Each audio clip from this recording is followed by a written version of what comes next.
Hello students इस lecture में हम मैग्नेटिक डाइपोल मोमेंट पढ़ेंगे। छोटा सा लेक्चर होगा। ओके जी, देखते हैं मैग्नेटिक डाइपोल मोमेंट क्या होता है।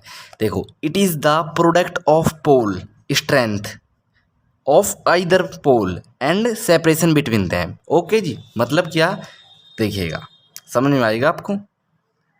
वाई नॉट, हमारे पास एक बार मैग्नेट है। ओके जी, बार मैग्नेट पता है आपको, नॉर्थ साउथ पोल होते हैं इसमें, और इसके इस पोल के पास क्या होता है, स्ट्रेंथ होती है प्लस एम, स्ट्रेंथ उसकी क्षमता, और इसके पास नेगेटिव एम होती है। बताओ, और यह हमारा सेपरेट जुड़ा हुआ होता है स्मॉल डिस्टेंस 12 से। इतनी सी बात आपको क्लियर है? बताओ जी, ठीक है। ओके जी, अब एक बात बताओ, इसे मैंने क्या कहा, इसको समझो। It is the product of pole. सबसे पहले मैग्नेटिक डाइपोल मोमेंट को हम एम से डिनोट करते हैं, ये बात आपको पता है, ये वेक्टर क्वांटिटी है। It is the product of pole strength of either pole, मतलब यह क्या है, यह स्ट्रेंथ, पोल की स्ट्रेंथ का प्रोडक्ट है, लेकिन उसमें से एक पोल, दोनों में से कोई एक लेना है। आइदर का मतलब दोनों में से एक, या तो ये ले लो या ले लो, यानी कि मैं ये ले रहा हूँ। बताओ जी, बात क्लियर है? मैं ये ले रहा हूँ, और किसका प्रोडक्ट है, सेपरेशन बिटवीन देम, जिससे जुड़ा हुआ है, 12 से जुड़ा हुआ है, 12 से। बताओ जी, क्लियर है बात?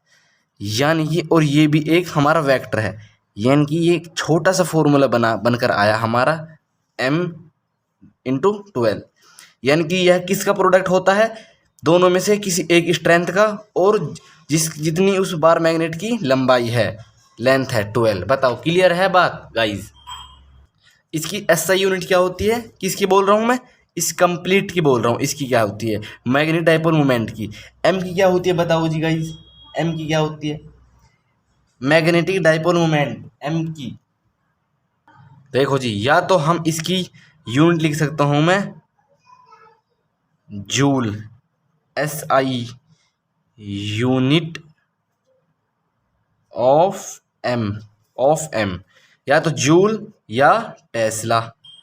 और क्या होती है, और होती है, इस एम की होती है AM, और 12 एक लेंथ है, इसकी क्या होगी, लेंथ की यूनिट मीटर, तो AM स्क्वायर भी होती है। गाइज AM कैसे आया हम बताएंगे, वाई नॉट हम बताएंगे। ओके जी, ये बात क्लियर है? आगे बढ़े, बताओ स्टूडेंट्स। अब बताते हैं इसकी यूनिट M की AM कैसे आई। आपने एक फॉर्मूला याद रखना है, हमारा मैग्नेटिक फील्ड का ही होता है वो formula, magnetic field is equal to force upon pole strength. ये M हमारा पोल स्ट्रेंथ है, ये वाला।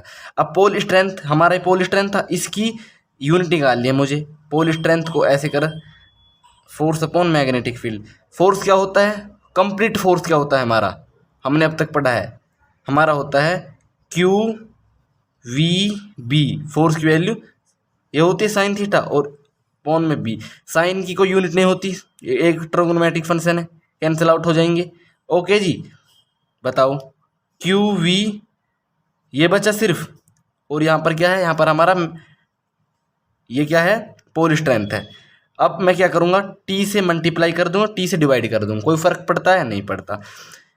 करंट का फॉर्मूला बता क्या होता है, Q/T, यानी चार्ज अपॉन टाइम। ओके जी, मैं I लिख सकता हूँ यहाँ पर। अब ये बचा वेलोसिटी इंटू टाइम।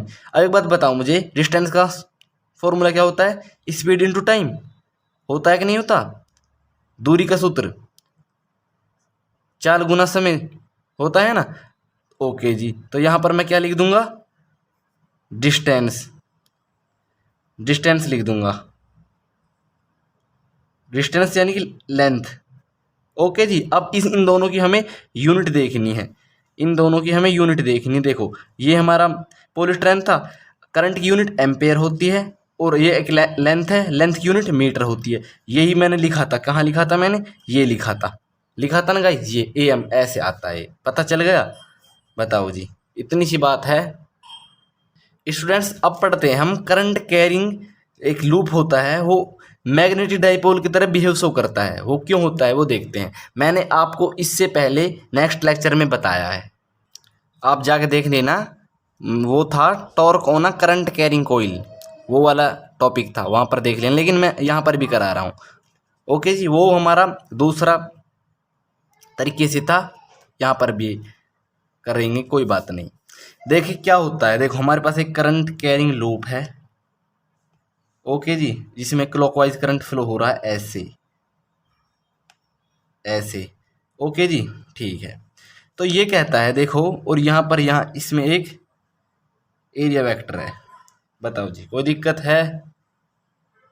और एरिया वेक्टर कैसे डालते हैं हम? साउथ से नॉर्थ की ओर डालते हैं, हमेशा याद रखिएगा।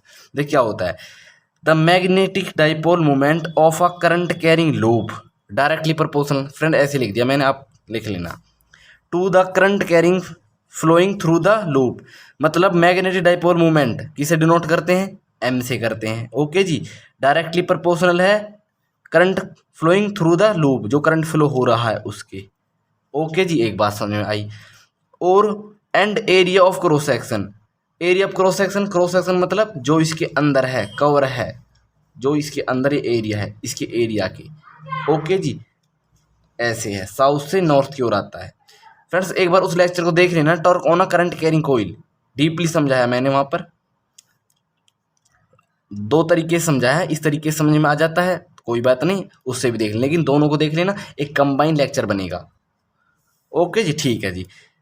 और magnetic dipole moment directly proportional है एरिया के, तो using 1 and 2 m directly proportional I A, directly proportional हटाएंगे तो यहाँ पर क्या आ जाएगा, यहाँ पर k आ जाएगा, k i a, बताओ गाइस k की वैल्यू यहाँ पर 1 होती है, तो m एक वेक्टर क्वांटिटी है, i a ये वैल्यू आती है फ्रेंड्स। बताओ जी कोई दिक्कत है स्टूडेंट्स? बताओ, छोटे छोटे लेक्चर है फ्रेंड्स, लेकिन बहुत ही इंटरेस्टिंग है और उससे भी ज़्यादा इंपॉर्टेंट है, ओके जी, कोई दिक्कत नहीं होगी। बताओ जी, तो स्टूडेंट्स इस लेक्चर में इतना ही, तब तक के हमारे चैनल को शेयर, सब्सक्राइब, लाइक प्लीज करना ना भूलिएगा।